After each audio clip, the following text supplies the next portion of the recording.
CapCut অ্যাপসে video editing করার সময় ভিডিওর উপরে CapCut official watermark logo show করে, ভিডিওটা দেখতে সুন্দর দেখায় না। এটা একটা বড় ধরনের প্রবলেম। এই প্রবলেমের জন্য আজকের এই ভিডিওটি কিভাবে CapCut official watermark logo remove করতে হয় সেটা এই ভিডিওতে জানতে পারবেন। ওয়াটারমার্ক লোগোটি রিমুভ করার জন্য মোবাইল স্ক্রিনের উপরের দিকে এক্সপোর্টের পাশে রেজুলেশন টুল আছে, আমরা রেজুলেশন টুলে ক্লিক করি এবং এই টুলের আন্ডারে নিচের দিকে দেখেন ওয়াটারমার্ক লোগো অপশন আছে, আমরা এই ওয়াটারমার্ক লোগোর অপশনে ক্লিক করি। এখন দেখুন আমাদের সামনে ওয়াটারমার্ক লোগোর একটি বক্স শো করতেছে। এই বক্সে ওয়াটারমার্ক লোগোটি ভিডিওর উপরে বাম পাশে আছে। ভিডিওর প্রয়োজন অনুযায়ী আমরা এই লোগোটিকে ডান পাশেও নিতে পারবো এবং ভিডিওর ডান পাশে নিচেও নিতে পারবো এবং ভিডিওর বাম পাশেও নিতে পারবো এবং ভিডিওর উপরেও নিতে পারবো, কিন্তু এই লোগোটা এখান থেকে রিমুভ করতে পারবো না। এখানে দেখেন একটা হিডেন বাটন আছে, আমরা হিডেন বাটনে ক্লিক করি। দেখেন পুরো প্রবলেমের কারণে হিডেন বাটনটাও কাজ করতেছে না। এখন আমরা এই ওয়াটারমার্ক লোগোটি পার্মানেন্ট ডিলিট করার জন্য আমরা ভিডিও এডিটিং থেকে ব্যাকে ফিরে যাব।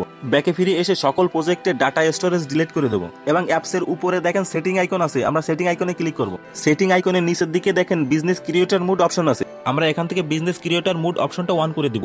এখন আমরা নতুন করে নিউ প্রজেক্টে ক্লিক করি এবং সেখান থেকে একটা ইমেজ সিলেক্ট করি এবং ইমেজটা ভিডিওতে অ্যাড করে নিই। এখন ভিডিওটি প্লে করে দেখুন ভিডিওতে ক্যাপকাট অফিসিয়াল ওয়াটারমার্ক লোগোটি আর শো করতেছে না। আসলে ওয়াটারমার্ক লোগোটি হচ্ছে একটি প্রো ফিচার্স, যারা প্লে স্টোর থেকে ক্যাপকাট ব্যবহার করে থাকে তাদের ভিডিওতে ওয়াটারমার্ক লোগোটি শো করে থাকে, কিন্তু প্রিমিয়াম ভার্সনটিতে এই লোগোটি শো করে না। প্রিমিয়াম ভার্সনটিতে সকল ফিচার্স ফ্রি করা থাকে, আপনি চাইলে ব্যবহার করে দেখতে পারেন। এই ভার্সনটা পেয়ে যাবেন আমার টেলিগ্রাম চ্যানেলে। এই ভিডিওর ফার্স্ট কমেন্টে এবং ভিডিও ডিসক্রিপশনে আমার টেলিগ্রাম চ্যানেলের লিংক দেওয়া থাকবে, আপনারা সেখান থেকে নিয়ে ব্যবহার করে দেখতে পারেন। কোনো মন্তব্য থাকলে বলতে পারেন। ভিডিওটি দেখার জন্য ধন্যবাদ। আল্লাহ হাফেজ।